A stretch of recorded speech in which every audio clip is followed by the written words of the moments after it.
नमस्कार.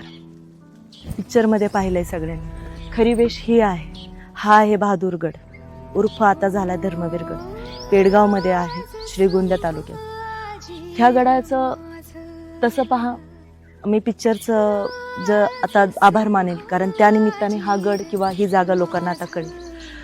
तसं अनेकांना माहिती आहे जे गड किल्ले करतात ते, पण जे सर्वसामान्य लोक आहेत ज्यांना इतिहासाचं फारसं काही माहिती नाही, त्यांच्यासाठी ही खूप चांगली गोष्ट आहे. हीच ती वेश होती की जिथून ज्यावेळेस राजांना कैद झाली संगमेश्वरला, तिथून राजांना इथे घेऊन आले.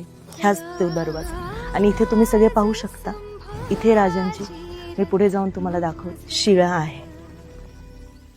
खूप सुंदर पद्धतीने आता इथे यांनी हे सगळं बनवलेलं आहे छोटंसं. पण प्रयत्न करा, इथे येऊन दर्शन नक्की घ्याल. ही वास्तू जेवढी यातनांनी भरलेली आहे, तेवढीच ही वास्तू एक ऊर्जा देते. मी मागच्या टाइमला पण आली होती, त्यावेळेस पण बोलली होती की ही वास्तू आपल्याला शिकवते की झुकायचं नाही. स्वाभिमानापुढे, आपल्या धर्माच्या स्वाभिमानापुढे झुकायचं नाही. आज आपली लहान मुलं आहेत, आपली नवीन पिढी आहे, त्यांना शिकवण्यासाठी ह्याच गोष्टी आहेत. प्रयत्न करा, प्रत्येक गड किल्ला तुम्ही चांगला राखाल, संवर्धनामध्ये तुम्ही मदत कराल.